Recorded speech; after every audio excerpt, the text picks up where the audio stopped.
النبي الكريم ونحن على ذلك لمن الشاهدين والشاكرين والحمد لله رب العالمين.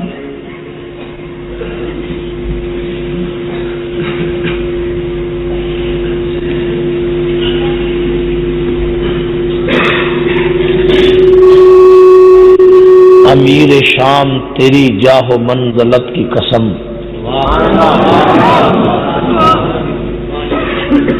امیر شام تیری جاہ و منزلت کی قسم، تیرے نام کا ڈنکا بجا کے چھوڑوں گا. تیرے نام سے جو جلتے ہیں ملحد و زندیق، تیرے نام سے جو جلتے ہیں ملحد و زندیق، ان کو خدا کے غضب سے ڈرا کے چھوڑوں گا.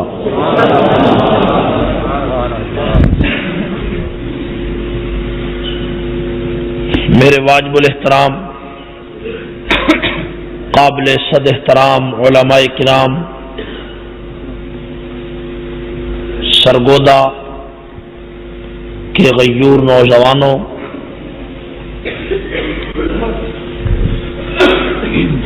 دوستو، انجمن سپاہ صحابہ کے کارکنوں اور سپاہ صحابہ کے جیالوں،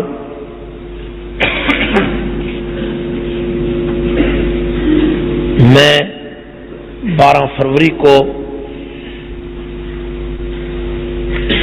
مولانا ایثار القاسمی صاحب کی شہادت کی وجہ سے حاضر نہیں ہو سکا تھا. 12 جنوری کو، کیونکہ 10 جنوری کو مولانا ایثار القاسمی شہید ہوئے اور 12 کو تعزیت کے لیے آنے والے ہجوم کی وجہ سے میں آپ کی خدمت میں حاضر نہیں ہو سکا. آج کا پروگرام اسی غیر حاضری کی تلافی ہے. اس موقع پر سرگودا کے علماء کرام، بالخصوص حضرت مولانا شیر محمد صاحب، مولانا اکرم عابد صاحب، قاری عبدالرحمان صاحب، مولانا ضیاء الحق صاحب اور آپ حضرات کو جو انتظار کی شدید زحمت اٹھانا پڑی ہے، مجھے اس پر بڑا افسوس ہوا، لیکن میں اس قابل ہی نہیں تھا کہ میں اس دن آپ کے یہاں حاضر ہوتا. آج کا یہ جلسہ 22 رجب کو رکھا گیا ہے. آج 22 رجب ہے. عنوان بھی حضرت معاویہ رضی اللہ تعالیٰ عنہ ہیں. مولانا محمد اکرم عابد صاحب نے بڑی شعلہ فشاں تقریر کی ہے. میں چاہتا یہ ہوں کہ مولانا ایثار القاسمی کی شہادت کے واقعات اور جنگ کی موجودہ صورتحال پر گفتگو کرنے سے پہلے آپ حضرات کے سامنے حضرت معاویہ رضی اللہ تعالیٰ عنہ کے فضائل و مناقب اور ان کے کارنامے، ان کی خدمات مختصر الفاظ میں آپ کے سامنے رکھوں.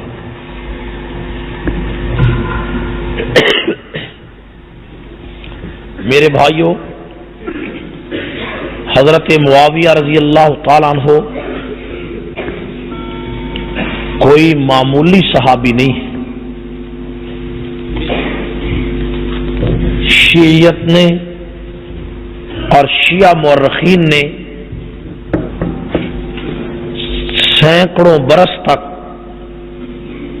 حضرت معاویہ کے درخشندہ کارناموں پر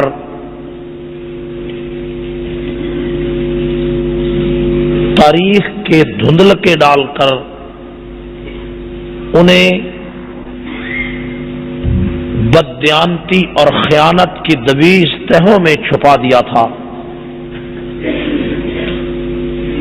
اور حضرت معاویہ رضی اللہ تعالیٰ عنہ کو تاریخ کے قلمکاروں نے ایک علیاذ باللہ ایک ظالم جابر حکمران کے طور پر دنیا کے سامنے پیش کیا۔ تاریخ کے قلمکاروں نے چھوٹی چھوٹی جزیات پر تو بحث کی ہے، لیکن حضرت معاویہ رضی اللہ تعالیٰ عنہ کے اس جلیل القدر دور کا ذکر نہیں کیا جس دور حکومت سے بڑا دور حکومت رسول اللہ سے لے کر آج تک دنیا میں قائم نہیں۔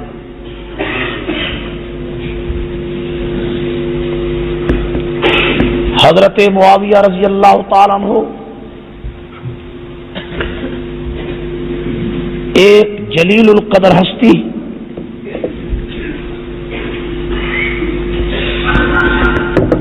آپ حضرات میں سے بہت سے لوگ بھی حضرت معاویہ کی تاریخ سے واقف نہیں ہیں۔ ان کا کارنامہ بیان کرو تو لوگ کہتے ہیں یہ خارجی ہو گیا، ان کا دفاع کرو تو کئی آدمی کہتے ہیں کہ یہ تجاوز کر رہا ہے۔ حضرت معاویہ رضی اللہ تعالیٰ عنہ کے دور حکومت کو، ان کے کارناموں کو صرف جنگ صفین تک محدود رکھا گیا کہ ان کا حضرت علی سے تھوڑا سا اختلاف ہوا۔ حضرت معاویہ رضی اللہ تعالیٰ عنہ پر پیغمبر علیہ السلام کی 12 احادیث موجود ہیں، لیکن لوگوں کے سامنے صرف ایک حدیث بیان کی جاتی ہے، اللہم اجعل معاویہ ہادیا مہدیہ۔ حضرت معاویہ کی رسول اللہ سے 3 رشتہ داریاں، لیکن پیغمبر کی ایک رشتہ داری کہ ام حبیبہ امیر معاویہ کی بہن پیغمبر کی بیوی تھی، اس کے علاوہ اور کوئی بات نہیں ذکر کی جاتی۔ امیر معاویہ رضی اللہ تعالیٰ عنہ نے 19 سال حکومت قائم کی ہے، اس کا کوئی ذکر نہیں کرتا۔ 12 سال 19 سال کے علاوہ 20 سال امیر معاویہ شام اور اردن کے 2 ملکوں کے گورنر رہے ہیں، ان کا کوئی ذکر نہیں کرتا۔ امیر معاویہ دنیا کے نصف سے زیادہ خطے پر اسلامی حکمران رہے ہیں، ان کا کوئی ذکر نہیں کرتا۔ آپ حضرت عمر بن عبدالعزیز کا ذکر تو کرتے ہیں کہ جو 2 سال حکمران رہے، ان پر تو کتابیں چھپتی ہیں، ان کے تو کارنامے بیان ہوتے ہیں، لیکن امیر معاویہ جو 19 سال تک تنے تنہا پوری دنیا کے نصف سے زیادہ خطے پر حکمران رہا، اور 20 سال تک پاکستان جیسے ملک پر، پاکستان جتنے بڑے جغرافیے کے ملک پر گورنر رہا، اس کا کوئی کارنامہ نہیں، اس کی کوئی خدمت نہیں، اس کی کوئی فتوحات نہیں، اس کی عدالت کے کوئی واقعات نہیں، اس کی کوئی کہانی نہیں۔ اس نے کتنی مسجدیں بنائی، کبھی آپ نے کسی مقرر سے سنا اس نے کتنی مسجدیں بنائی؟ اس نے کتنے لاکھ انسانوں کو کلمہ پڑھایا؟ آپ نے کبھی سنا؟ آپ نے یہ بھی کبھی سنا کہ امیر معاویہ وہ واحد انسان ہے جس نے خانہ کعبہ پر سب سے پہلے غلاف چڑھایا؟ امیر معاویہ وہ واحد انسان ہے جس نے مسجدوں کے مینار سب سے پہلے بنائے؟ امیر معاویہ واحد انسان ہے جس نے بچوں کا نام کمیٹیوں میں درج کرانے کا محکمہ جاری کیا؟ امیر معاویہ وہ انسان ہے کہ جس نے قرآن کی خلفائے اربعہ کے بعد دنیا میں سب سے زیادہ خدمت کی ہے۔ امیر معاویہ وہ انسان ہے کہ جس نے دنیا کا سب سے بڑا شہر قیصاریہ جس میں 1 لاکھ پولیس روزانہ گشت کرتی تھی، وہ شہر امیر معاویہ نے خود قیادت کر کے فوج کی فتح کیا، اور اس شہر کو فتح کر کے اس کے چوک میں لاہور کی شاہی مسجد سے دگنی بڑی جامع مسجد اپنے خرچ سے تیار کر کے پوری دنیا کا سب سے بڑا اسلامی مرکز تیار کیا۔ نعرہ تکبیر، معاویہ، تکبر معاویہ، سیاست معاویہ، حکومت معاویہ۔ میرے بھائیوں، میٹرک کی کتاب ہے، نام تاریخ اسلام کا، گالی امیر معاویہ کو۔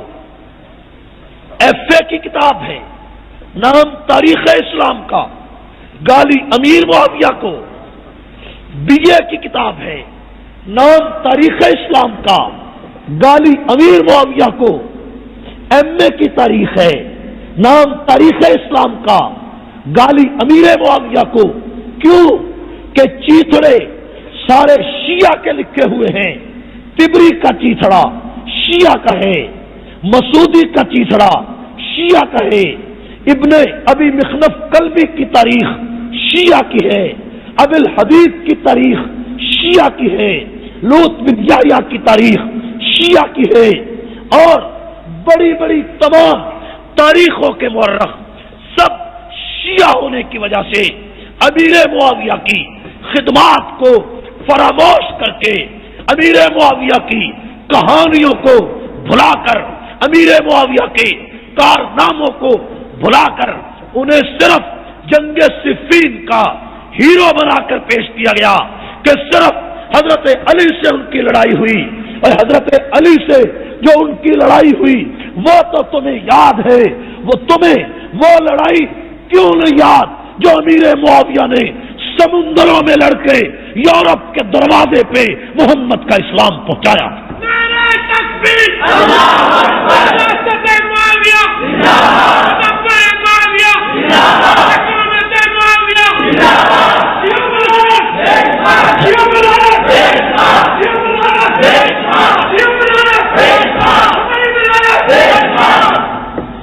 یہ بات تو تمہیں یاد ہے کہ امیر معاویہ کی سیاست بڑی اچھی تھی۔ امیر معاویہ کی سیاست تو شیعہ بھی کہتے ہیں بڑی اچھی تھی، اس لیے کہ وہ سیاست جھوٹ کو کہتے ہیں۔ شیعہ خوش ہوتا ہے جب آپ امیر معاویہ کے نعرے کے ساتھ صرف سیاست معاویہ کہتے ہیں تو شیعہ خوش ہوتا ہے۔ یہ بھی میری بات یاد رکھیں۔ امیر معاویہ کے بارے میں آپ شان امیر معاویہ کیوں نہیں کہتے؟ فراست امیر معاویہ کیوں نہیں کہتے؟ عظمت امیر معاویہ کیوں نہیں کہتے؟ ان کے نام پر صرف سیاست کہتے ہیں۔ آج کا شیعہ کہتے ہیں سیاست تو جھوٹ کا نام ہے، واقعی امیر معاویہ کی سیاست زندہ باد، وہ تو خوش ہوتا ہے۔ یہ بھی اصلاح آپ کو کرنی چاہیے، ٹھیک ہے یا نہیں؟ میرے بھائیوں، میں اس موڈ میں نہیں ہوں کہ امیر معاویہ کی پوری تاریخ آپ کے سامنے بیان کروں، اس پر میری اور بھی کئی جگہ پر تفصیلی تقاریر ہو چکی ہیں، کیسٹیں موجود ہیں۔ میں چند ضروری باتیں آپ کے سامنے کرنا چاہتا ہوں۔ میرے بھائیوں، امیر معاویہ رضی اللہ تعالیٰ عنہ میں کس تکڑی پہ تولوں، کس ترازو پہ تولوں، کس کسوٹی پہ پرکھوں، کس معیار پہ جانچوں؟ بتاؤ۔ تاریخ امیر معاویہ کو گالی دیتی ہے، مولوی گالی دیتا ہے، پیر جانتا کچھ نہیں، تاریخ دان جانتا کچھ نہیں۔ کس معیار پہ پرکھا جائے؟ کس سے پوچھا جائے کہ معاویہ کون تھا؟ تاریخ شیعہ نے لکھی ہے، میں امیر معاویہ کی شان کس سے پوچھوں؟ آؤ آج ہم عاجز ہو کر اللہ کے دروازے پر سوال کرتے ہیں اور کہتے ہیں اللہ تو بتا کہ تیرے نزدیک معاویہ بن ابو سفیان کیسا تھا؟ ایک تو یہ ہے کہ سارے صحابہ کی شان خدا نے بیان کی ہے، ٹھیک ہے؟ نہیں، سارے صحابہ میں تو امیر معاویہ شامل ہیں، لیکن اے اللہ امیر معاویہ کا ذکر کر کے، نشاندہی کر کے تو اس کی شان بتا۔ خدا سے پوچھنا چاہیے یا نہیں چاہیے؟ بلند آواز سے۔ تو قرآن میں ایک ایسا مقام بھی آتا ہے کہ جس مقام میں کا مطالعہ کر کے انسان کو امیر معاویہ کی شان کا پتہ چل جاتا ہے۔ قرآن میں پیغمبر علیہ السلام کی وحی کے 13 کاتب تھے۔ کتنے کاتب تھے؟ حضور کی وحی کے کتنے کاتب تھے؟ 13 کاتبان وحی میں 6 نمبر امیر معاویہ کا تھا، اور ان کاتبان وحی کو قرآن نے کیا کہا؟ قرآن کہتا ہے فی صحف مکرمۃ، فی صحف مکرمۃ، کہ قرآن کے صفحات بڑے عزت والے، اس میں کوئی شک ہے؟ قرآن کے صفحات بڑے، فی صحف مکرمۃ مرفوعۃ مطہرۃ، اور بڑی بڑی بلندی والے اور پاکیزگی والے، اور آگے فرمایا ہے بِأَيْدِي سَفَرَةٍ، جن ہاتھوں نے قرآن لکھا ہے وہ ہاتھ بھی بڑے چمکنے والے، وہ ہاتھ بھی بڑے۔ اگر قرآن صرف اتنی بات کہتا کہ بِأَيْدِي سَفَرَةٍ تو شیعہ کہہ سکتا تھا کہ امیر معاویہ کا ہاتھ چمکتا ہوگا، نعوذ باللہ نیت ٹھیک نہیں تھی، ہاتھ چمکتا ہوگا، کردار ٹھیک نہیں تھا، ہاتھ چمکتا ہوگا، سیرت ٹھیک نہیں تھی، ہاتھ چمکتا ہوگا، تاریخ ٹھیک نہیں تھی، لیکن خلاق عالم کو پتا تھا کہ امیر معاویہ کو بھونکنے والے بڑے ہوں گے، چونکہ اس کا دور حکومت سب سے بڑا ہے، یہ قرآن کا کاتب ہے۔ عثمان غنی بھی قرآن کا کاتب ہے، اور عثمان غنی کا دور امیر معاویہ کے بعد دوسرے نمبر پہ آتا ہے۔ دونوں کے ادوار سب سے بڑے ہیں، دونوں بنو امیہ کے سردار ہیں، دونوں کے خلاف تاریخ نے کلابازیاں کھائی ہیں۔ امیر معاویہ کے بارے میں اسی آیت سے ان کی شان کا پتہ چلتا ہے کہ 13 کاتبان وحی میں 6 نمبر امیر معاویہ کا ہے، اور قرآن کیا کہتا ہے کہ بِأَيْدِي سَفَرَةٍ، بِأَيْدِي سَفَرَةٍ، کہ جن ہاتھوں نے قرآن لکھا وہ ہاتھ بڑے چمکنے والے ہیں۔ اور آگے اللہ نے بات صاف کر دی ہے کہ کرام بررۃ، کرام کا معنی بہت عزت والا، کرام کا معنی بہت رفت والے، بہت بلندی والے، بہت مرتبے والے۔ کون لوگ؟ بررۃ، بررہ کا معنی ساری کائنات، بررہ کا معنی ساری انسانیت، بررہ کا معنی کل دنیا، بررہ کا معنی سارے جہان۔ قرآن کہتا ہے بِأَيْدِي سَفَرَةٍ، جن ہاتھوں نے قرآن لکھا وہ ہاتھ چمکنے والے، صرف ہاتھ نہیں بلکہ وہ انسان کرام بررہ ہیں، پوری دنیا سے منتخب ہوئے ہیں، پوری دنیا سے بہتر ہیں، پوری دنیا سے اعلیٰ ہیں، پوری دنیا سے عرفہ ہیں، پوری دنیا میں عزت والے ہیں۔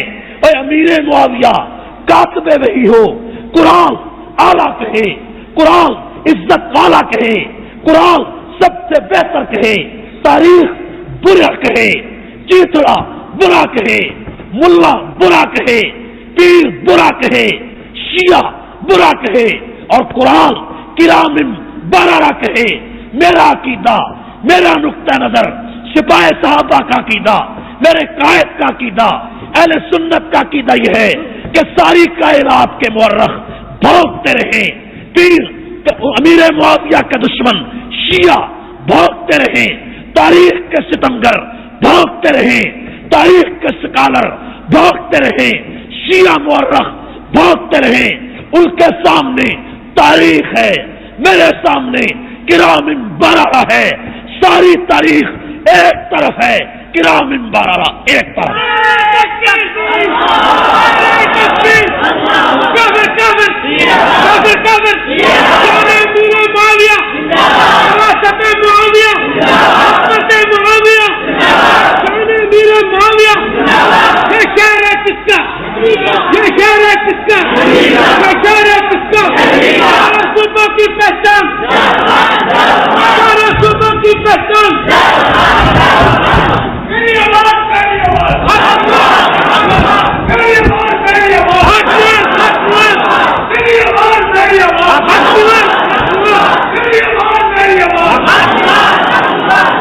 سرگودا کے شہیدوں، فیصلہ قرآن نے کر دیا ہے کہ کرام بررہ، امیر معاویہ روئے زمین کے بہترین انسانوں میں شامل ہے.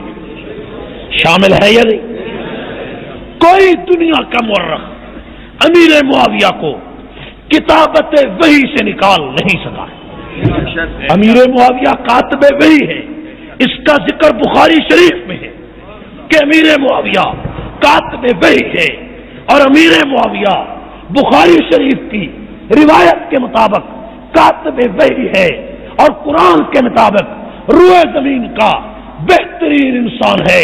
اب پاکستان کا کوئی مفکر کہے کہ امیر معاویہ ظالم تھے، امیر معاویہ جابر تھے، میں اس مفکر کے قلم کو توڑ دوں گا، سوچ پہ لعنت ڈالوں گا.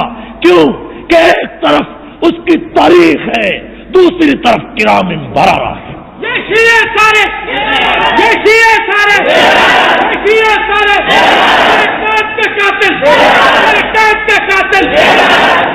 پاکستان میں رہنا ہے، پاکستان میں رہنا ہے،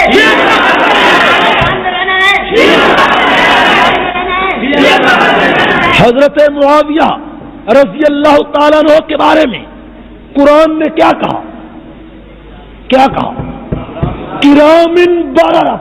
کیا کہا؟ 13 کاتبان وحی، 13 کی شان بیان کی ہے، اور ان 13 میں حضرت کعب بھی ہے، حضرت زید بھی ہے، حضرت عثمان غنی بھی ہے، امیر معاویہ بھی ہے. تو قرآن کریم ان کو کیا کہتا ہے کہ سب سے بہترین انسان. کیا کہتا ہے؟ سب سے. ان کو ان کی مخصوص کاتبان وحی کی جماعت کی شان بیان کرتا ہے. اور حضور علیہ السلام نے فرمایا صاحب السری معاویہ، لوگوں معاویہ میرا رازدان ہے. یہ رسول اللہ نے فرمایا معاویہ میرا. من احبہ فقد نجا، جس نے معاویہ سے محبت رکھی نجات پا گیا. فمن ابغضہ فقد ہلاکا، من ابغضہ فقد ہلاکا، جس نے معاویہ سے بغض رکھا وہ ہلاک ہوا. نبی کی یہ حدیث نہیں یاد، پیغمبر کی یہ حدیث یاد نہیں کہ رسول اللہ صلی اللہ علیہ وسلم نے فرمایا، ابن ماجہ میں ہے کہ یبعث اللہ معاویہ یوم القیامت وعلیہ رداء من نور الایمان. معاویہ قیامت کے دن اس حال میں اللہ کی عدالت میں پیش ہوگا کہ اس کے چہرے پر نور ایمان کی چادر ہو. کاتب قرآن سیدنا امیر معاویہ، وراثت معاویہ، عصمت معاویہ. پیغمبر علیہ السلام کی 2 حدیثوں کا میں ترجمہ سنانا چاہتا ہوں. آپ کی توجہ میری طرف رہے گی. صرف 2 حدیث. حضور علیہ السلام نے ارشاد فرمایا احلم من امتی معاویہ، معاویہ میری امت کا سب سے بڑا حوصلے والا ہے. یہ حضور کی حدیث ہے. میری امت کا سب سے بڑا بردبار معاویہ بن ابو سفیان. یہ حدیث حضور نے کب فرمائی؟ عجیب و غریب واقعہ سوائے کے محرقہ میں بھی ہے، تطہیر الجنان میں بھی ہے. ابن حجر مکی نے بڑی تصریح کی. اس نے لکھا ہے کہ حضور علیہ السلام کے آخری 2 سالوں میں امیر معاویہ حضور کے خصوصی خادم تھے، پیغمبر کو وضو کراتے تھے، اور حضرت معاویہ فرماتے ہیں کہ وضو کے بعد جو پانی بچ جاتا تو پیغمبر وہ پانی کے چھینٹے میرے منہ پر پھیرتے۔ ایک مرتبہ وضو کے چھینٹے پیغمبر نے بچائے اور اس طرح میرے منہ پر چھینٹے مارے، اور چھینٹے مار کر فرمایا یا معاویہ تھا ان ولیتم الامر فاتق اللہ، اے معاویہ جب تجھے حکومت ملے تو اللہ سے ڈرتے رہنا۔ حضرت معاویہ تشریف فرما ہے، غسان کی ریاست کا شہزادہ آیا، عیسائی تھا، حضور کی خدمت میں آیا، جاتے ہوئے کہنے لگا کہ یا رسول اللہ میں نے آپ کے لیے کچھ تحفے جمع کیے، آپ میرے ساتھ کسی آدمی کو بھیجیں۔ وہ تحفے لے آئے، مدینہ سے 6 میل دور ایک بستی میں ہمارا سامان ہے۔ حضور علیہ السلام کے پاس اور کوئی آدمی نہیں تھا، آپ نے حضرت معاویہ کو حکم دیا کہ معاویہ تم جاؤ اور جا کر تحفے لے آؤ۔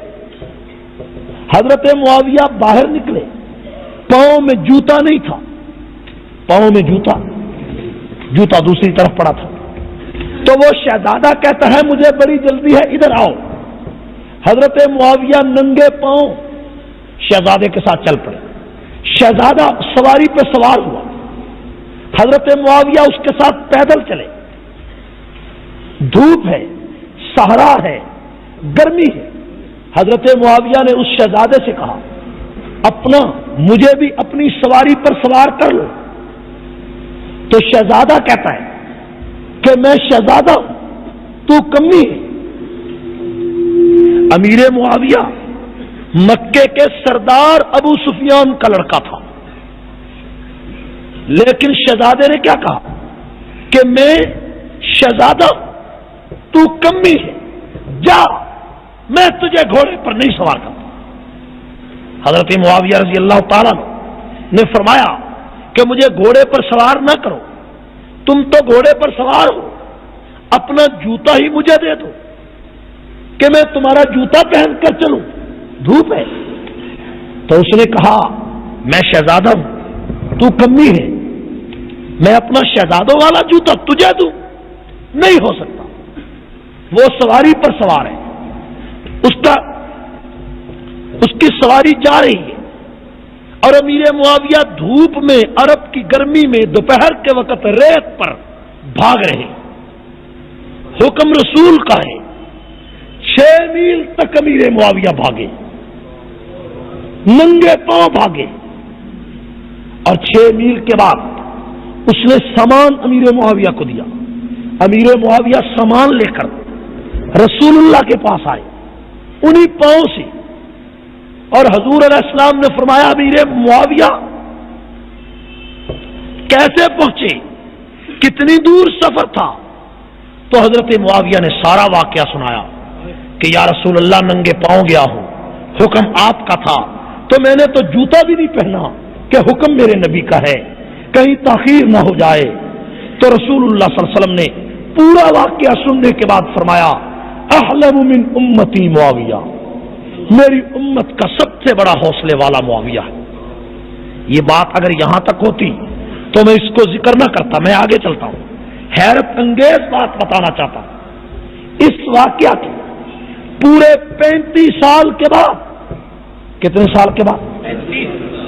35 سال کے بعد امیر معاویہ جب دمشق میں حکمران بنے اور تخت خلافت پر بیٹھے، امیر معاویہ کی فوجیں غسان کے ملک کو فتح کرنے گئی۔ 3 مہینے کے بعد غسان کی فوجیں واپس آئیں تو ان کے پاس 4,500 قیدی تھے۔ کتنے قیدی تھے؟ ان قیدیوں کے ہاتھ بندھے ہوئے تھے رسیوں سے، اور پاؤں بھی رسیوں سے بندھے ہوئے تھے۔ ان قیدیوں میں جو سب سے آگے قیدی تھا، آگے وہی قیدی تھا جو غسان کی ریاست کا وہی شہزادہ تھا۔ کون سا شہزادہ بنا؟ جس نے امیر معاویہ کو پہننے کے لیے جوتا بھی نہیں دیا تھا، وہ شہزادہ۔ آگے آگے ہاتھ رسیوں سے بندھے، پاؤں بھی بندھے ہو۔ امیر معاویہ رضی اللہ تعالیٰ عنہ تخت خلافت پر ہے۔ فرمایا ادھر آؤ بھائی، ایک صحابی کو کہا کہ اس کے ہاتھ سے رسیاں کھول دو، اس کے پاؤں سے رسیاں کھول۔ ہاتھ سے رسیاں اور پاؤں کھولی اور اس کو بلایا اور بلا کر کہا تم کون ہو؟ کہنے لگا میں غسان کی ریاست کا بادشاہ ہوں، میرے باپ نے مسلمانوں سے ٹکر لی، میں نے بڑا سمجھایا، باپ نہیں مانا، چنانچہ باپ جنگ میں مارا گیا اور میں گرفتار ہو کر تمہارے دربار میں آیا۔ وہ پہچان نہ سکا کہ یہ شخص کون ہے۔ امیر معاویہ نے فرمایا کہ تم شہزادے ہو، بادشاہ کے لڑکے ہو؟ جی بادشاہ کا لڑکا۔ تم 1 مہینہ تک میرے دسترخوان شاہی کے مہمان بنو گے، 1 مہینہ تک میرے مہمان رہو گے۔ امیر معاویہ رضی اللہ تعالیٰ نے اس کو مہمان بنایا۔ جب وہ چلنے لگا تو 10,000 درم اسے ہدیے کے طور پر دیا۔ وہ چل پڑا۔ ایک آدمی سے کہتا ہے کہ اس کا نام کیا ہے؟ یہ بادشاہ بڑا اچھا ہے، یہ حکمران بڑا اچھا ہے۔ تو اس نے کہا کہ اس کا نام معاویہ بن ابو سفیان ہے، یہ ہمارے پیغمبر کا خصوصی صحابی ہے۔ 10,000 درم لے کر چلا ہے، چند قدم چل کر واپس آیا اور واپس آ کر کہتا ہے معاویہ تم بتاؤ کون ہو، میں نے تمہیں کہیں دیکھا ہوا۔ حضرت معاویہ نے فرمایا ہاں میں نے تو پہلے دن ہی تمہیں پہچان لیا تھا کہ تم شہزادے ہو اور میں محمد کا کمی ہوں، میں محمد مصطفیٰ کا کمی ہوں، غلام ہوں، نوکر ہوں۔ اس نے وہ 10,000 امیر معاویہ کے پاؤں میں پھینک دیا اور کہا کہ اتنا بڑا اخلاق تو چشمے فلک نے نہیں دیکھا کہ میں نے تجھے جوتا نہیں دیا، میں نے تجھے پیدل چلایا اور آج گرفتار ہو کر تیرے دربار میں آیا تو تو مجھے انعام دیتا ہے۔ جلدی کر معاویہ اپنے پیغمبر کا کلمہ پڑھاتے ہیں۔ نعرہ تکبیر! چیتڑے پہ پرکھتا ہے۔ میں معاویہ کو قرآن کے معیار پہ پرکھتا ہوں۔ تاریخیں ردی کی ٹوکری میں جائیں، تاریخیں گندی ٹوکری میں جائیں، قرآن بھی عظیم ہے، نبی کا فرمان بھی عظیم ہے۔ ایک حدیث، ایک اور حدیث کا ترجمہ کرتا ہوں، سمجھ میں میری بات آ رہی ہے؟ ایک اور حدیث ہے،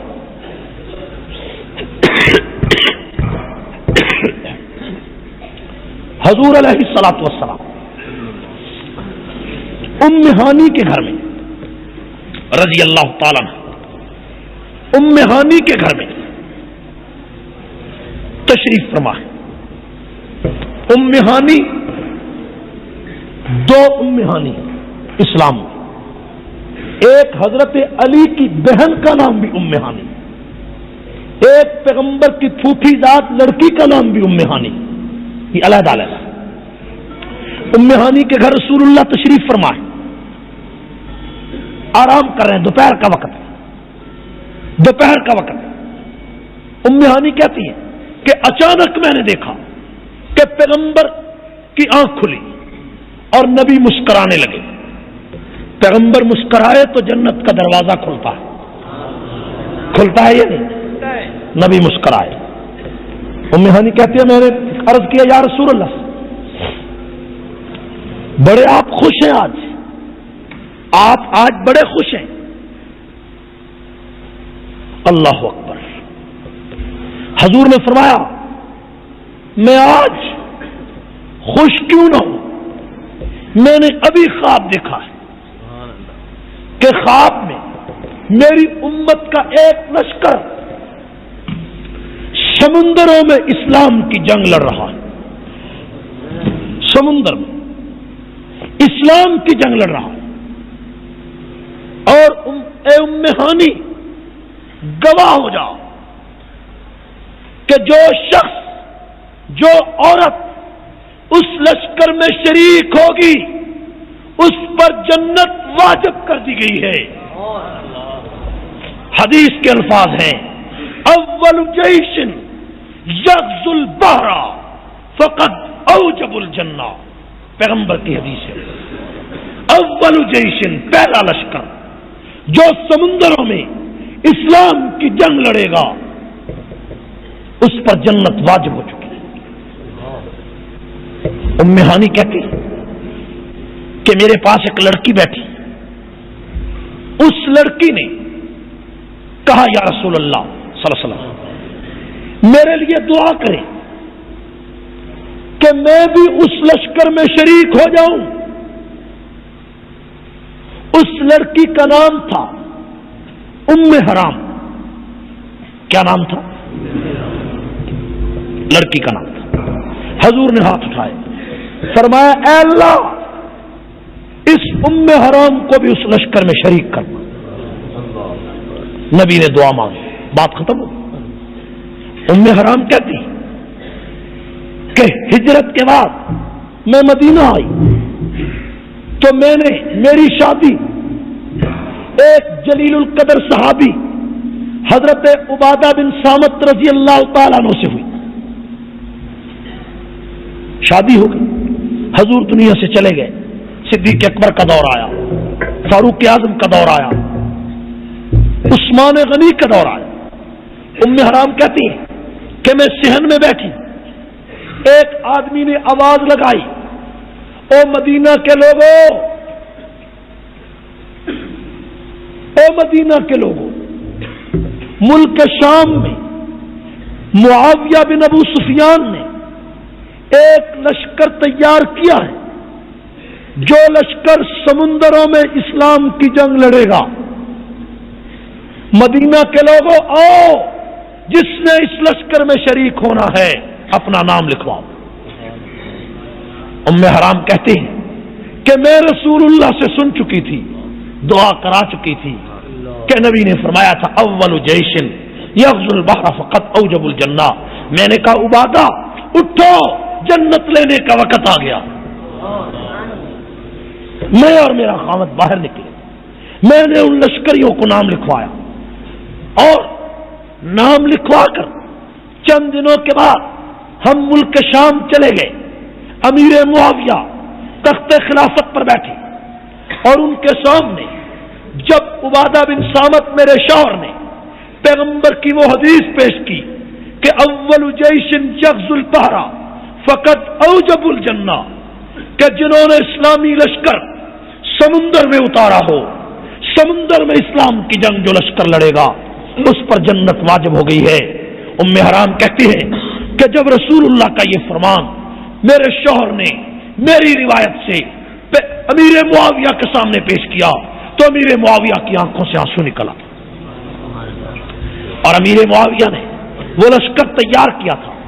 اب حضرت عثمان غنی کا دور حکومت تھا، امیر معاویہ گورنر شام تھے، اجازت مانگی کہ میں سمندروں میں لڑائی لڑوں، حضرت عثمان نے اجازت دے دی تو امیر معاویہ نے شمالی افریقہ کے جنگلات کاٹ دیے۔ 6 مہینے میں شمالی افریقہ کے جنگلات کاٹے، 40,000 فوجیوں نے جنگلات کاٹ کر بحری جہاز تیار کیے۔ 6 مہینے میں امیر معاویہ کی فوج نے 1750 بحری جہاز تیار کیے۔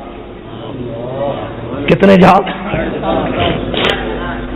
امیر معاویہ نے 1750 بحری جہاز تیار کر کے دیو ہیکل اسلام کا سب سے پہلا بحری بیڑا جب سمندر میں اتارا تو پاپا روم نے روم کے کنارے پر عیسائیوں کو خطبہ دیا کہ عیسائیوں اٹھو، اسلام کو محمد نے عرب سے نکالا، عمر نے عجم تک پہنچایا، اگر یہ بحری بیڑا اس سمندر کا سینہ چاک کر گیا تو پھر معاویہ کی فوج یورپ کے دروازے پر محمد کے اسلام کی دستک دے گی۔ نعرہ تکبیر، شان امیر معاویہ، خلافت معاویہ، وراثت معاویہ، تدبر معاویہ، مرخ اسلام مولانا ضیاء الرحمان فاروقی۔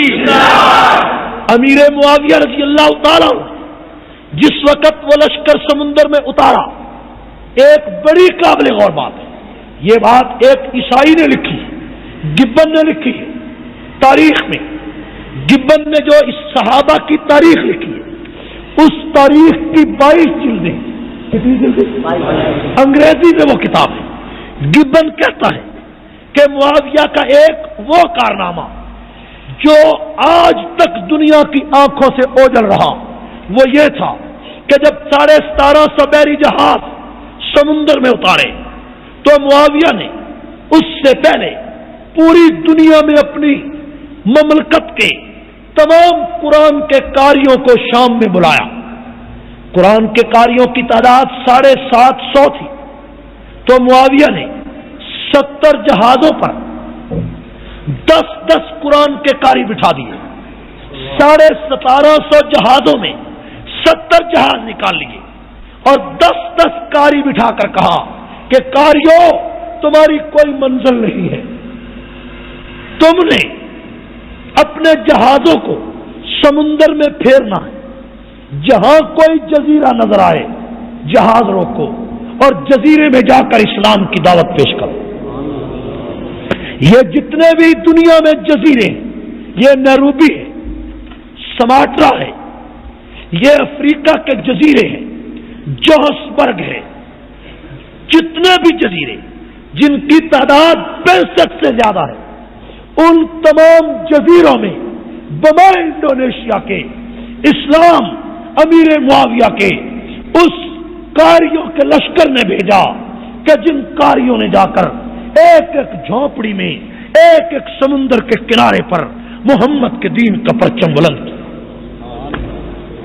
اور وہ لشکر جو 1750 جہازوں پر مشتمل سمندر میں اترا، پاپا روم کا سینہ چیر کر وہ آگے بڑھا، قسطنطنیہ کے قریب پہنچا، اور اسی لشکر نے جب درہ دانیال پہ پڑاؤ ڈالا، درہ دانیال ترکی کا سب سے بڑا درہ ہے، جب وہ سمندر ترکی کے کنارے پر وہ لشکر پہنچا تو اسی مقام پر حضرت ام حرام ایک گھوڑے سے نیچے گری اور گر کر شہید ہو گئی، اور ام حرام کی قبر آج بھی استنبول میں اسی دریا کے کنارے پر بنی ہوئی۔ اب مجھے بتاؤ کہ وہ ام حرام جو اس حدیث کی راوی ہے کہ اول جیش یغزو البحر فقد اوجب الجنہ، کہ پہلا لشکر جو سمندروں میں اتارے گا وہ جنتی ہوگا، اور پہلا لشکر بھی وہ جس کے لیے دعا نبی نے مانگی، اس لڑکی کے لیے بھی دعا پیغمبر نے مانگی، لڑکی بھی اس لشکر میں شریک ہے، شہید بھی وہاں ہوئی ہے۔ تو اب مجھے بتاؤ سرگودا کے لوگوں، قرآن نے امیر معاویہ کو کرام برارہ کہا، پیغمبر نے اول جیش سے جنتی کہا، نبی نے اعلم من امتی کہا، پیغمبر نے یبعث اللہ معاویہ یوم القیامہ وعلیہ رضا من نور الایمان کہا۔ اب بتاؤ کہ میں معاویہ کو قرآن کی تکڑی پہ تولوں، تاریخ کی تکڑی پہ تولوں، قرآن کی تکڑی پہ تولوں، تاریخ کے ترازو پہ تولوں، پیغمبر کے فرمان کی تکڑی پہ تولوں، یا تاریخ کے ترازو پہ تولوں؟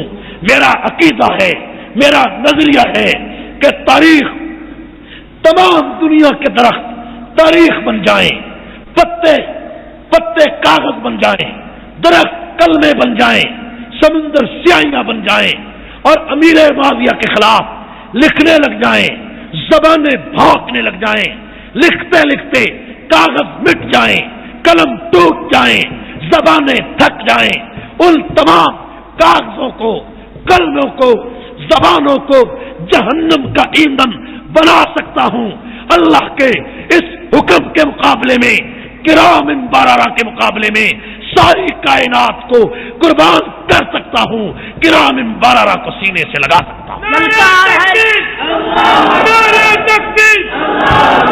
شعر ہے کس کا؟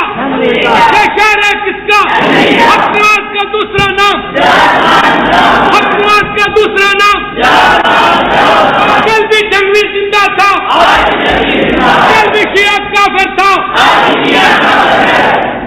میرے بھائیوں، ہم ایک تاریخی سفر سے گزر رہے ہیں۔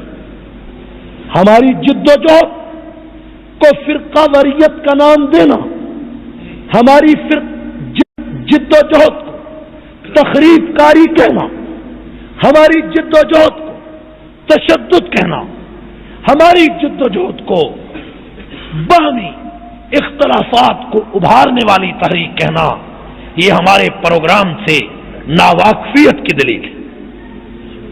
اب آپ مجھے بتائیں کہ قرآن جس امیر معاویہ کو کرام بررہ کہتا ہے، اس کو شیعہ ولد الزنا کہے، تو مجھے اتنا بھی حق نہیں کہ امیر معاویہ کی وکالت کروں، مجھے اتنا بھی حق نہیں کہ جو امیر معاویہ کو برا کہتا ہے میں اسے دائرہ اسلام سے خارج کہوں، جو امیر معاویہ کو برا کہتا ہے میں اسے جہنمی کتا کہوں، جو امیر معاویہ کو گالی دیتا ہے میں اسے دنیا کا سب سے بڑا بدماش کہوں، جو معاویہ پہ تان کرتا ہے میں اسے جہنمی کتا کہوں، کیوں نہ کہوں؟ یہ شیعہ سارے، یہ شیعہ سارے، کافر کافر، کافر کافر، کافر کافر، لعنت۔ میرے بھائیوں، توجہ سے میری باتیں سنیں۔ شیعہ تعجب کرتے کہ دیکھو یہ سپاہی صحابہ ہمیں کافر کہتی ہے۔ شیعو، ہم تمہیں کافر بناتے نہیں ہیں، بتاتے ہیں،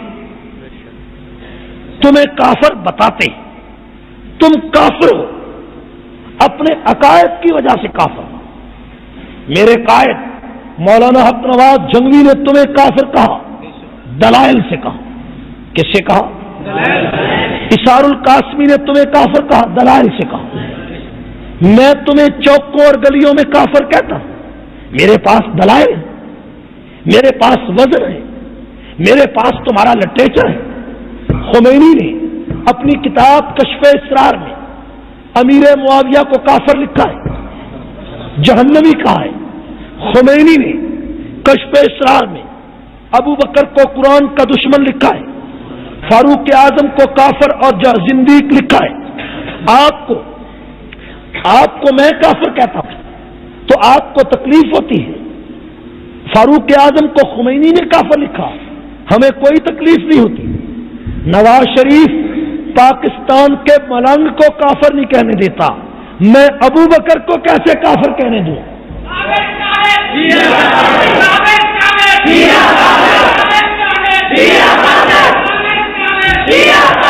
ہماری حکومت شیعہ کو کافر نہیں کہنے دیتی، ہماری حکومت ملنگ کا تحفظ کرتی ہے، ہم صدیق کی چوکیداری کرتے ہیں۔ ہماری حکومت مدعے کی اولاد کی رکھوالی ہے، ہم ابو بکر کے نوکر ہیں۔ تم شیعہ کی وکالت کرو،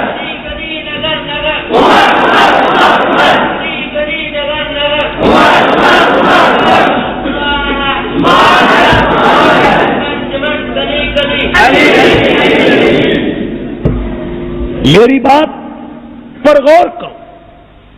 میاں نواز شریف کو جو پاکستان کے وزیر اعظم، ان کو ہمارا کوئی خطیب، میرا کوئی ساتھی برا کہتا ہے، حکومت کہتی ہے تم نے اچھا نہیں کیا۔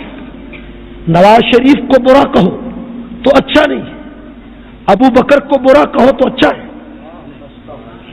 فاروق اعظم کو گالی دو تو اچھا ہے، عثمان غنی پر اعتراض کرو تو اچھا ہے۔ تم کیوں نہیں یہ بات سمجھتے؟ سپاہی صحابہ شیعہ کو ان دلائل کی بنیاد پر کافر کہتی، اور شیعہ یہ تو جلسوں میں نعرہ لگتا ہے، وہ بڑا قریب ہے کہ جب پاکستان کے وزراء، حکمران، سی ایس پی افسران، D I G, commissioner, D C, S P, ممبران اسمبلی بھی جب تمہیں کافر کہیں گے وہ وقت بڑا قریب ہے۔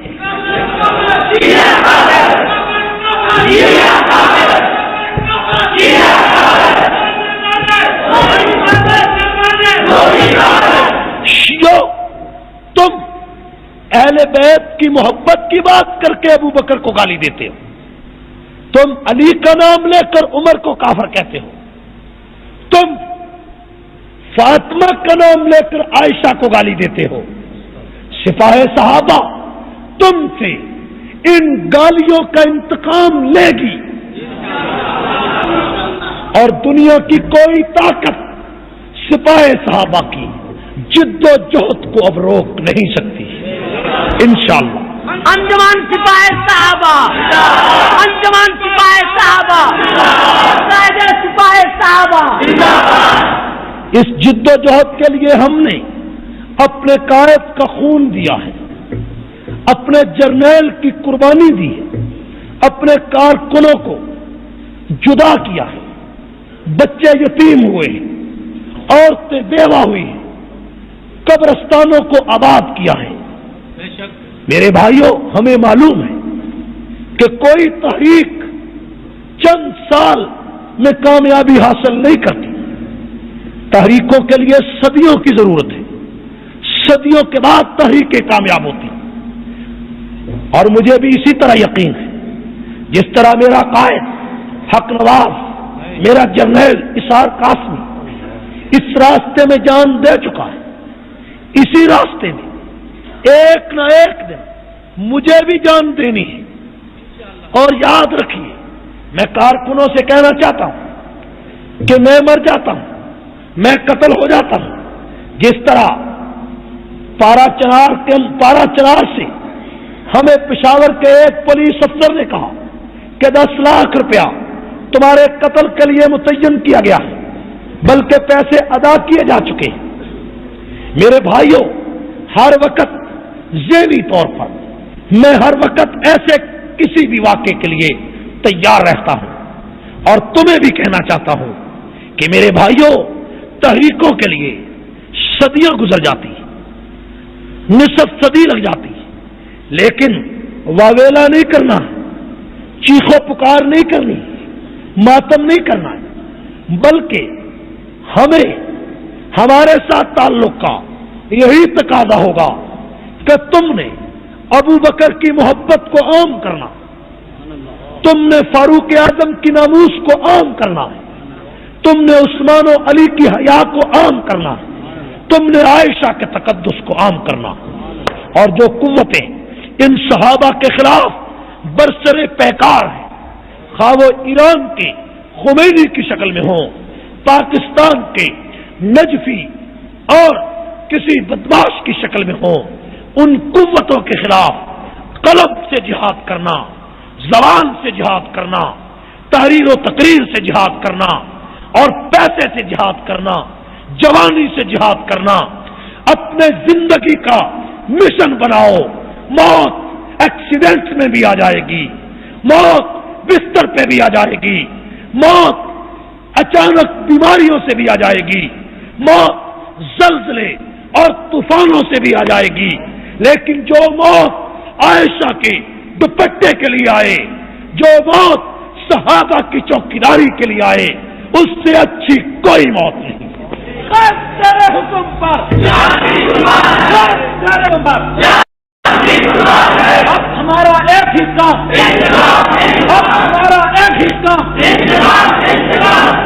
اور یہ سپاہ صحابہ یہ کوئی ایک شہر کی جماعت اب نہیں رہی، بلکہ ایک ملک کی جماعت نہیں رہی، اب سپاہ صحابہ پوری دنیا کی جماعت ہے۔ اس وقت 9 ملکوں میں سپاہ صحابہ قائم ہو چکی ہے۔ یہ جو آج 8 تاریخ ہے،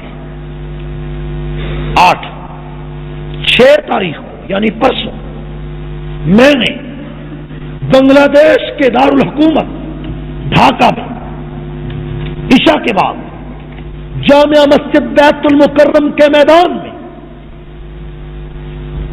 ہزاروں انسانوں کے سامنے جب سپاہ صحابہ کا پروگرام پیش کیا تو انہوں نے کلمہ پڑھ کے ہاتھ اٹھا کر کہا کہ ہماری زندگیاں بھی سپاہ صحابہ کے لیے وقف ہیں۔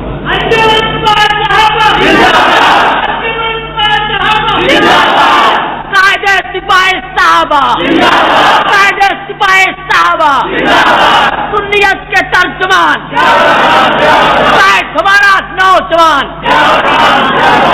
میں تمہیں دعوت دیتا ہوں، جاؤ مکہ میں، مدینہ میں، عرب امارات میں، لندن میں، ہانگ کانگ میں، بنگلہ دیش میں، انڈیا میں جاؤ، جہاں پر میرا قائد نہیں پہنچا، میں نہیں پہنچا، ان جزیروں میں بھی سپاہ صحابہ قائم ہو چکے ہیں۔ اور اللہ کی توفیق سے اس وقت 4 کتابیں انگریزی میں میری چھپ چکی ہیں، جن کو 23 فروری کو لاہور میں جن کا انشاءاللہ افتتاح ہوگا، اور وہ تمام کتابیں پوری دنیا میں صحابہ کے پروگرام کے لیے شائع کی گئی۔ اس کے ساتھ ساتھ لاکھوں کی تعداد میں عربی میں، اردو زبان میں ہم سپاہ صحابہ کا لٹریچر شائع کر رہے ہیں۔ شائع کرنا چاہیے۔ مولانا حق نواز کے پیغام کو، سپاہ صحابہ کی دعوت کو پوری دنیا کی ہر قوم کے سامنے ہم پیش کرنا چاہتے ہیں۔ ہمارا دعویٰ یہ ہے کہ اسلام نظام خلافت راشدہ کا نام ہے۔ نظام خلافت راشدہ کا انقلاب پوری دنیا میں آنا چاہیے یا نہیں چاہیے؟ اگر ایران کی 60% شیعہ آبادی اپنے ملک کو اثنا عشری ریاست قرار دلوا سکتی ہے تو میرا حق ہے کہ میں 98% سنیوں کی آبادی کے ملک میں پاکستان کو سنی اسٹیٹ قرار دلواؤں۔ یہ میرا حق ہے یا نہیں؟ ہم یہ حق وصول کریں گے۔ پاکستان کا صدر اور وزیر اعظم سنی ہو، یہ بات آئین میں لکھوانا ہمارا فریضہ ہے، ہمارا حق ہے۔ ہمیں یہ حق لینا چاہیے یا نہیں چاہیے؟ وہ کرکٹ پر چھٹی کرتے ہو، فٹ بال کی ٹیم آ جائے تو چھٹی کرتے ہو، اور صدیق کے لیے چھٹی کیوں نہیں کرتے؟ ابو بکر کے یوم وفات پر چھٹی کرنا اور ریڈیو ٹیلی ویژن سے خصوصی پروگرام نشر کرانا ہمارا حق ہے۔ ہم یہ حق لیں گے، ہم یہ اپنا حق۔ آپ کو معلوم ہے میں نے ملتان کی قلعے پر ہونے والی کانفرنس میں 25 جنوری کو اعلان کیا ہے، اور آج یہاں بھی اعلان کرتا ہوں کہ آئندہ ریڈیو ٹیلی ویژن کا جو اسٹیشن صدیق اکبر، فاروق اعظم، عثمان غنی، حضرت علی المرتضیٰ پر، ریڈیو کا جو اسٹیشن، ٹیلی ویژن کا جو اسٹیشن خصوصی پروگرام کم از کم 8 دن تک نشر نہیں کرے گا، اس ریڈیو اسٹیشن کا سپاہ صحابہ گھراؤ کریں۔ انجمن سپاہ صحابہ، انجمن سپاہ صحابہ، تکبیر، شہر ہمارا، یہ شہر ہمارا، شہر ہمارا۔ یہ اتنی ضرورت نہیں ہے میرے